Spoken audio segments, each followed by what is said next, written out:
Okay, so welcome back to this next video in which we are discussing embryonic and induced pluripotent stem cells. Okay, right, so we're in the process of discussing what it is that confers a cell's specialization. So why does a neuron remain a neuron, and why does a hepatocyte remain a hepatocyte? We've discussed that the reason that different cell types are so different is because although they have the same genome, they have very different transcriptomes and proteomes, because the epigenetic functions in those cells are very different. But what is it that maintains the epigenetics of these two different cell types so different? Okay, and that's the question that we now want to answer, because that's going to allow us to understand the process of differentiation, and then it will allow us to understand what it is that maintains a cell in the pluripotent state. Okay, because in fact there's going to be the same sort of things that confer specialization are going to control pluripotency in these embryonic stem cells and in the induced pluripotent stem cells, which we haven't yet actually seen, but we will do. Okay, right, so we're currently in the process of discussing epigenetics and the way that epigenetics works, and we've seen that there are these 6 different parts of epigenetics. Okay, now I've said that the most important part of epigenetics is transcriptional control, controlling which genes actually get transcribed into RNA. That's the most important way that you exert epigenetic control over gene expression. Okay, so what we're now going to discuss in more detail is transcriptional control. We want to look at transcription factors and in particular transcription regulators, okay, and then we'll be able to move on to the master transcription regulators which control cell specialization. Okay, right, and then that will give us a good footing for understanding what a pluripotent stem cell actually is. Okay, right, so let's now discuss transcriptional control in more detail.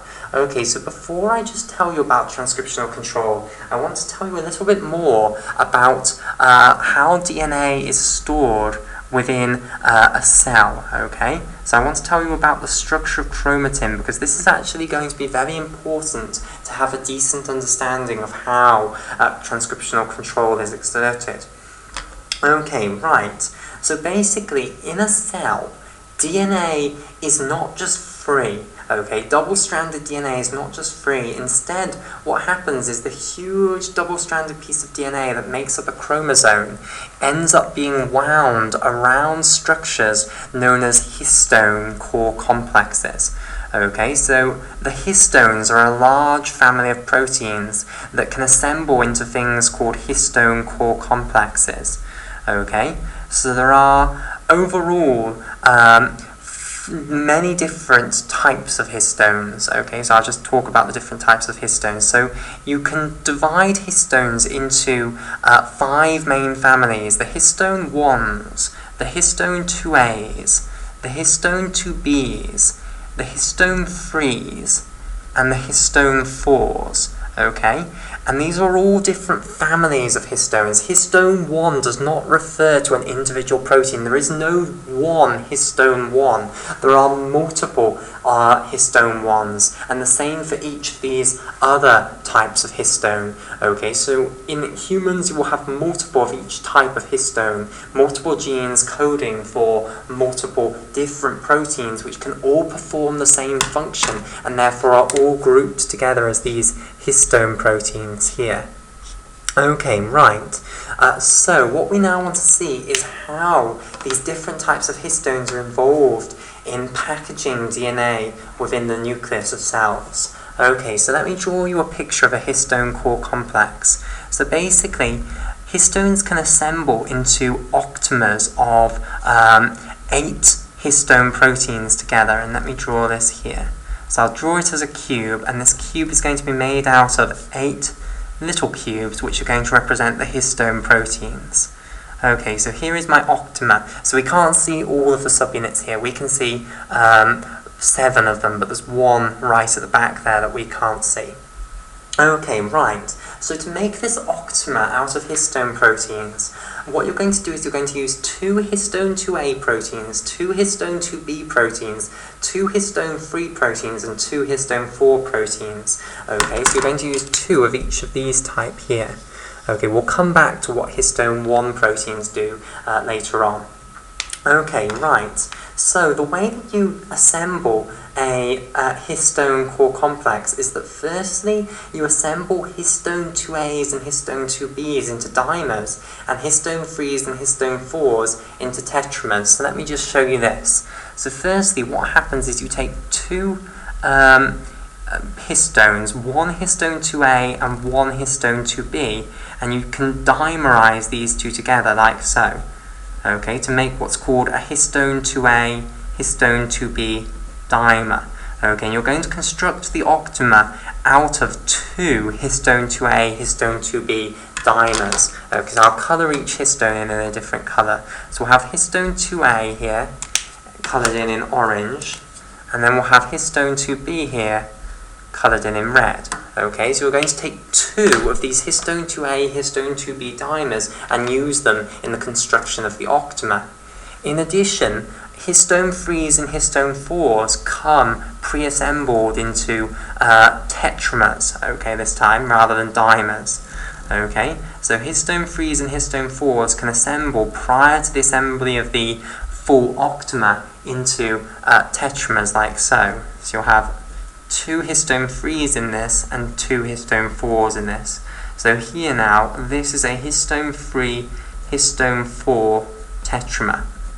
Okay, so these things are pre-assembled. You've already assembled the histone 2A, histone 2B dimers, and you've already assembled the histone 3, histone 4 tetramers. And now all we need to do is take 1 histone 3, histone 4 tetramer and 2 histone 2A, histone 2B dimers and assemble them together to make the full octamer, and that's going to be our histone core complex.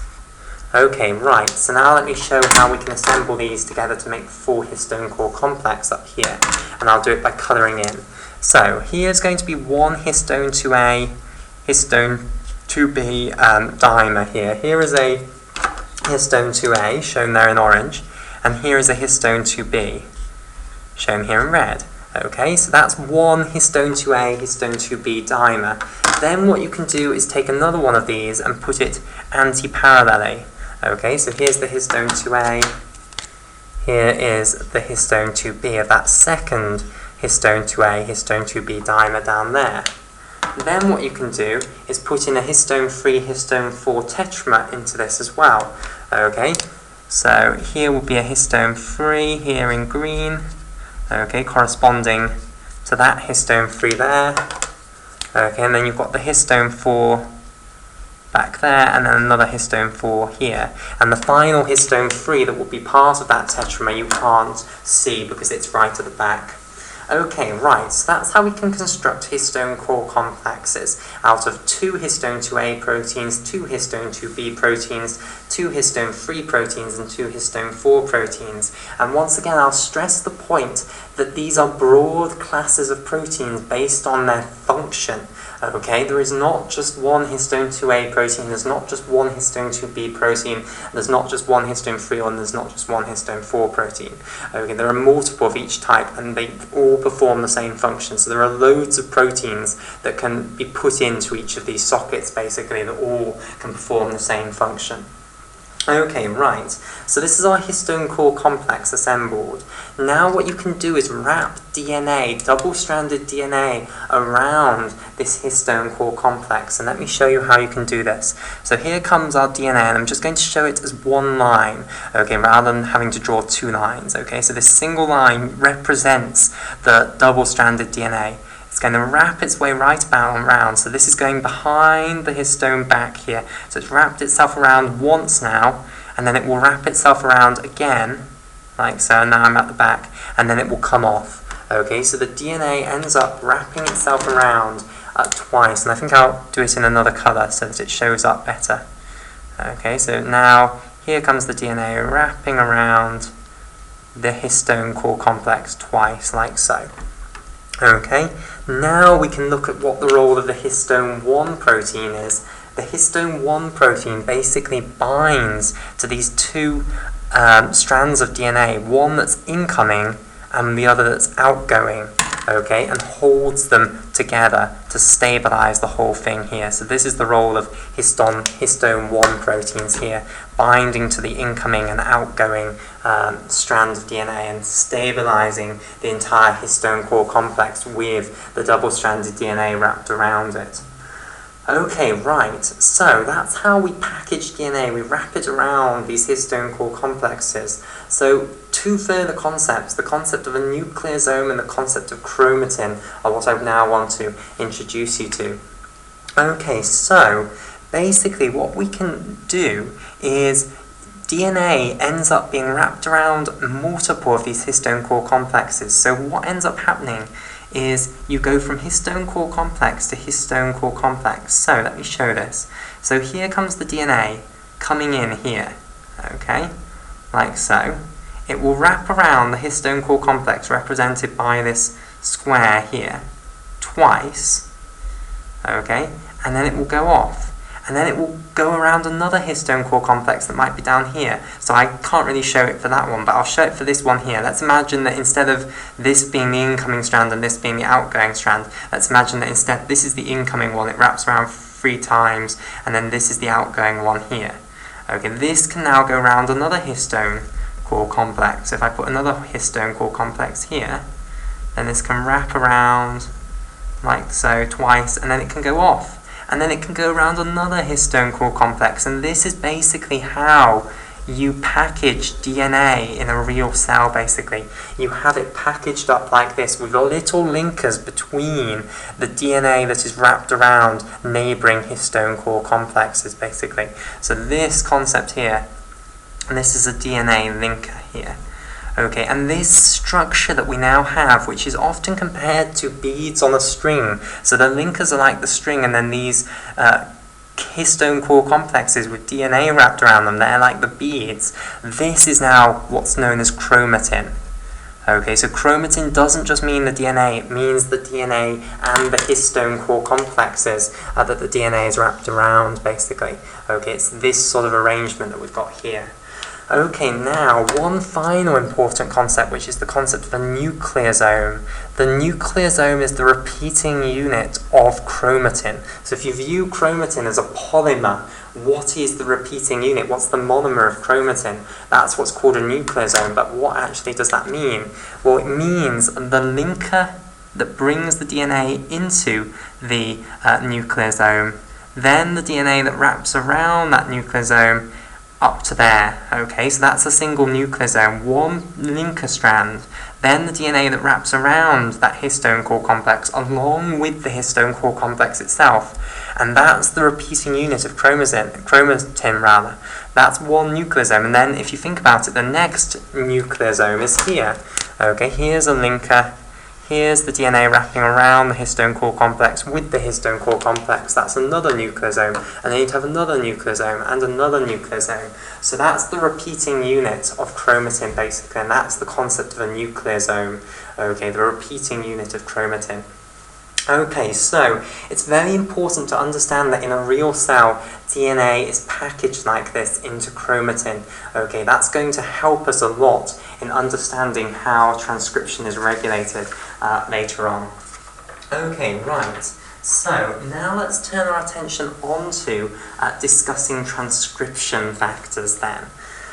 Okay, right. So what we need to do is discuss that all genes have upstream of them in eukaryotes what's called a promoter region, and more widely what's called a gene control region. So let me show you this. So let's draw two parallel lines here to represent a piece of double-stranded DNA.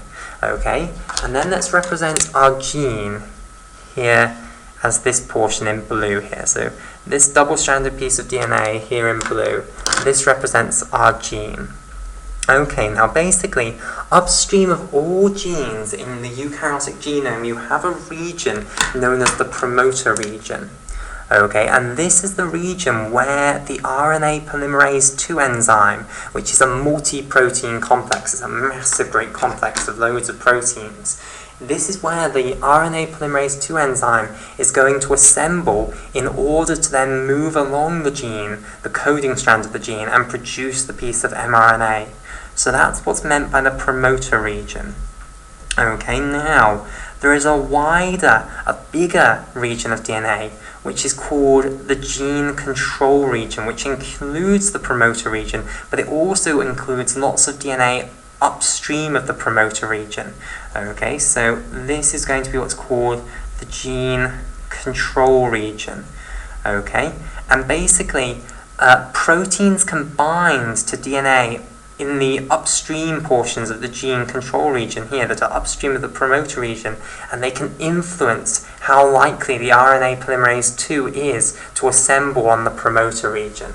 Okay, so we're now very, very close to the concept of transcription factors, so let's do it.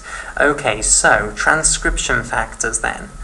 A transcription factor is a protein molecule, okay, that is capable of binding to a specific sequence of DNA.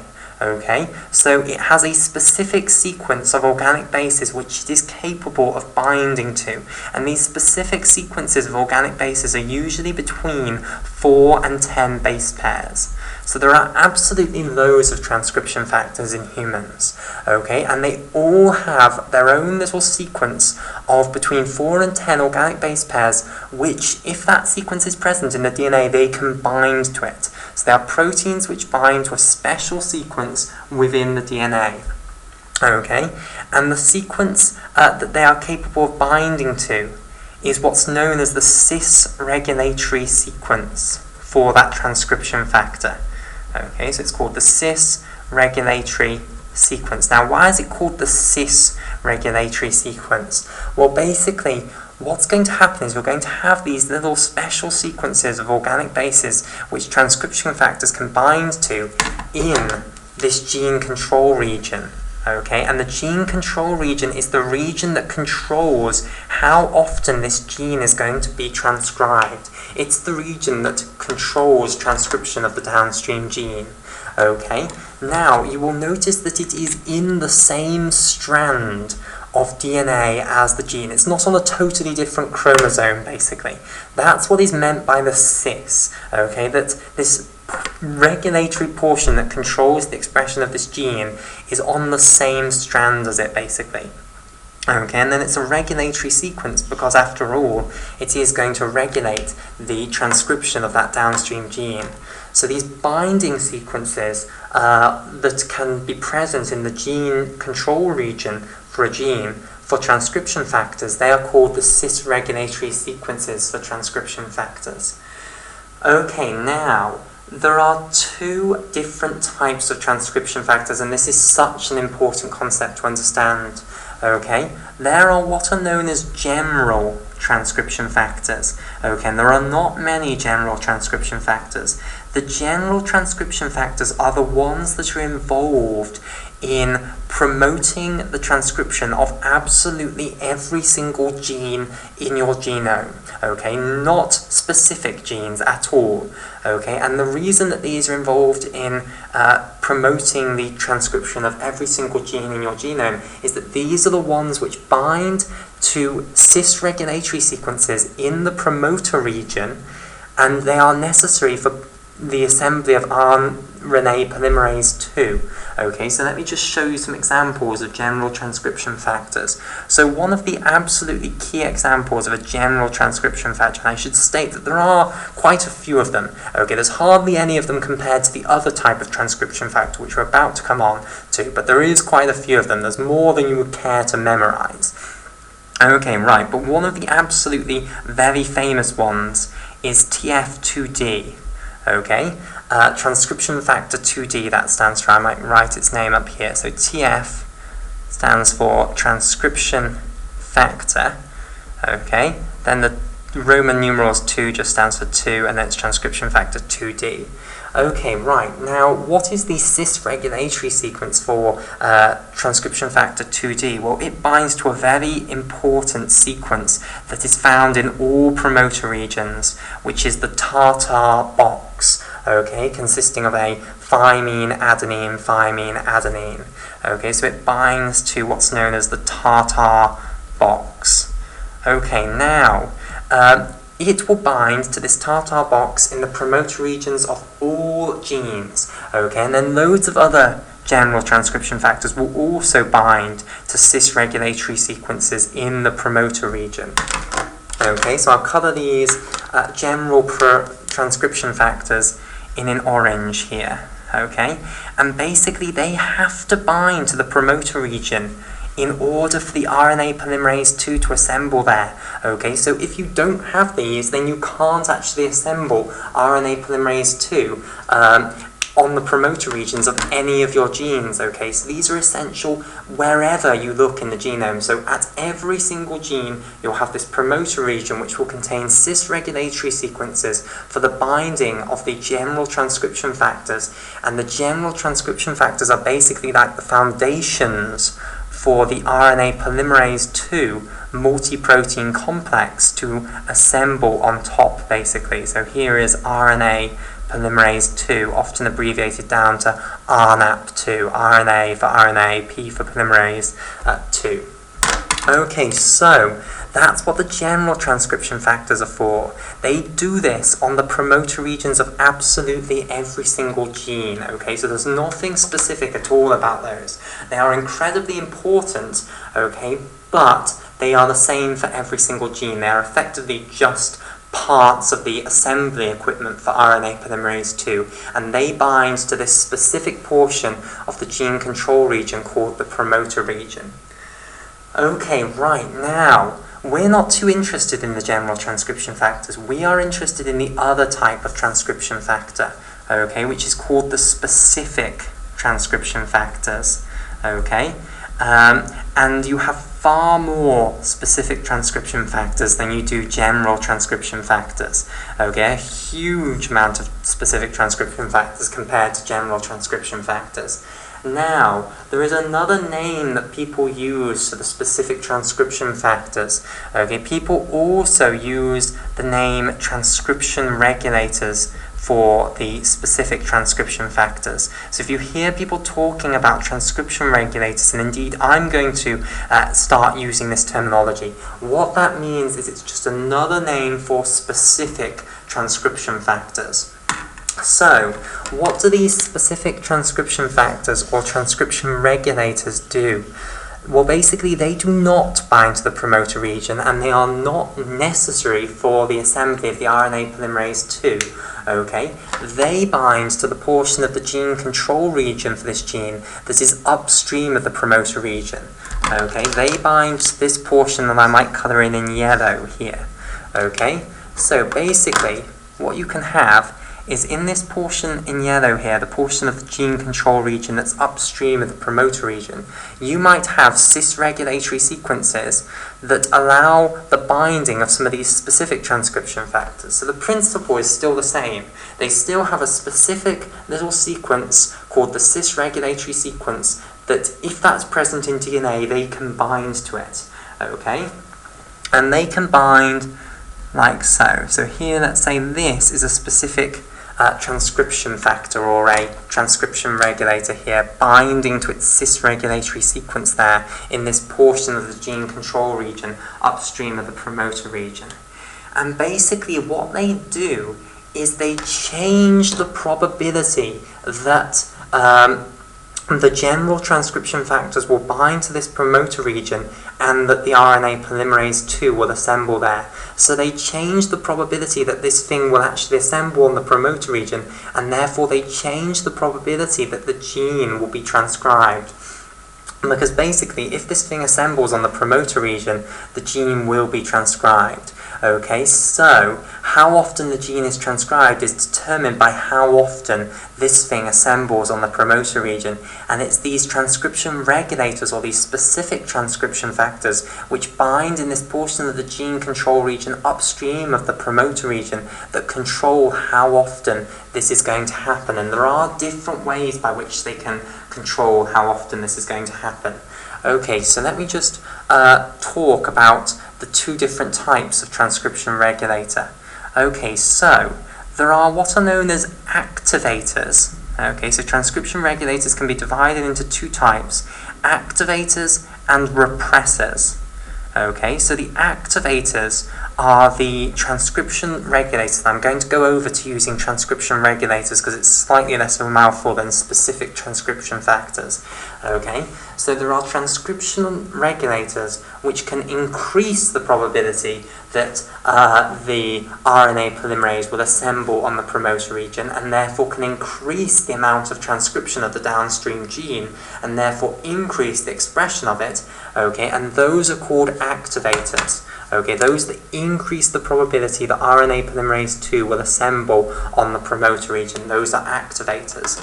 Meanwhile, those transcription regulators which bind to these portions of the gene control region upstream of the promoter region and inhibit the probability that the RNA polymerase 2 will assemble on the promoter region, those are going to decrease the transcription of the downstream gene and therefore decrease the expression of the downstream gene, and those are what are known as repressors.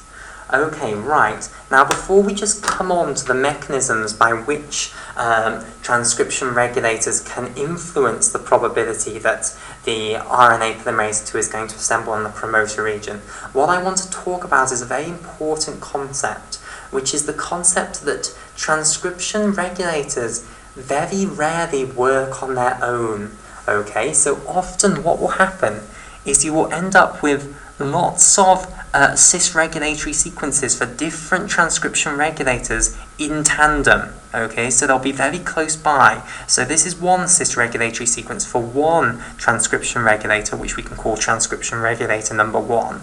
Okay, but then nearby it, you've got different cis-regulatory sequences for different transcription regulators, and these can also bind to the DNA. And basically, often what happens is these different transcription regulators end up forming a complex, okay, like so. So here we've got these 3 different transcription regulators that have all bound to cis-regulatory sequences in this portion of the gene control region upstream of the promoter region, nearby one another, and have complexed together. Okay, so we've got a complex here. Now, this is a really important concept. Okay, basically, it is not viable to say that a transcriptional regulator is either an activator or a repressor, because it depends on the complex that it's in. Okay, so what I mean by that is we've got this complex here of transcription regulator 1, 2, and 3. This whole complex is now either an activator or a repressor of the assembly of RNA polymerase 2 on the promoter region of the gene. Okay?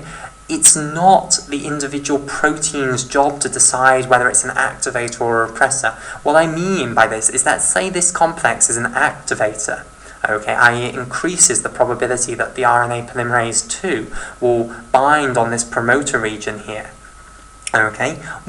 If we change one of the members of this complex, okay, so let's say we have another cis-regulatory sequence up here, okay, for another transcription factor, and let's say we suddenly start to express this other transcription regulator here, okay, which we'll call transcription regulator 4, okay, so before we didn't have transcription regulator 4 expressed at all, but now we've got it, okay, so now it's joined the fun here, it's made the complex even bigger. This new complex might have a completely different effect on the RNA polymerase 2 and its probability of assembling on that promoter region. Okay, maybe this will now repress the RNA polymerase 2 and make the gene transcription go down.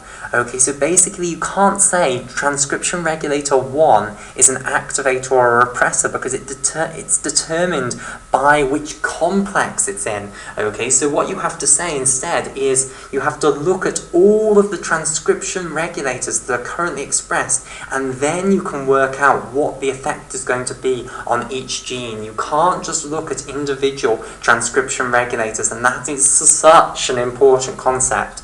Okay, that is the concept that is given the rather fantastic title combinatorial control, okay, i.e. that the control over every single gene is controlled not by an individual transcription regulator, but the combination of different transcription regulators that you currently have expressed within your cell. Okay, so it's the combination which determines transcription control, not the individual components. Okay, so the metaphor that is often made is that transcription regulators are like the words of a language. Okay, and when you put them into different sentences, when you combine different words together, they have very different meanings, okay? So you have to look at the whole sentence, basically, to find out the meaning, rather than just at the individual words, okay? And that's what really is happening here. You have to look at the combination of transcription regulators that are forming a complex on that portion of the gene control region upstream of the promoter region to decide what effect it's going to overall have on the assembly of the RNA polymerase II in the promoter region, and therefore the transcription of the gene. Okay, right. So now we've got over that incredibly important concept, let's now discuss how can these complexes actually change the probability that RNA polymerase II assembles on that promoter region. Okay, well, one possibility is that the complex actually interacts with RNA polymerase II directly and increases the probability that it will assemble. And that is particularly possible because of DNA looping. What you have to remember is that the DNA could be looped around, basically. So even though this complex could be, a huge number of base pairs upstream of the promoter region, because DNA can loop back around in 3 dimensions, this could actually end up being very close to the RNA polymerase II. So let me just draw a very simple picture to illustrate this point. Okay, so I'm not going to draw the DNA in the chromatin, okay, but the principle is there. Okay, so let's say that this is the DNA. Okay, of course it would really be in the chromatin, but just to make it simpler, we won't show the chromatin. Okay, we won't show the histone core complexes. Okay, so basically the idea here is we've got the gene here in blue. Okay, we've then got our promoter region here in turquoise. Okay, then let's draw the general transcription factors here that are bound to their cis-regulatory sequences in the promoter region. Okay, like so. And then you're getting the construction of the RNA polymerase II on the promoter region, like so. So here is RNAP2. Okay, right, and the idea now is that, even if the complex of transcriptional regulators, or transcription regulators rather, is all the way over here, because the DNA can loop back around in 3-dimensional space, this could actually end up being very close to where the RNA polymerase II is assembling, and therefore it could participate in the assembly of the RNA polymerase II and promote it. Okay, so this is the concept of DNA looping. Okay, now, either the complexes of transcription regulators can interact with the RNA polymerase II directly, or they can act through another protein complex. And I just want to mention this other protein complex. So there's an important protein complex that often the transcription regulator complexes bind to, and then this complex binds to the RNA polymerase II and influences the probability of it being assembled. Okay, and this complex is what's known as the mediator complex. So in blue here, this is a great big multi-protein complex called the mediator complex. And often transcription regulator complexes can interfere with the probability that the RNA polymerase II is going to assemble on the promoter region via interfering with the mediator complex. Okay, like so. And again, that relies on this DNA looping. So these are quite direct ways in which you can influence the probability that the RNA polymerase II is going to assemble on the promoter region. Okay, the other major way that these transcription regulators can influence the probability that the RNA polymerase II is going to assemble on the promoter region is through chromatin remodeling. And it's chromatin remodeling that we'll turn our attention to in the next video.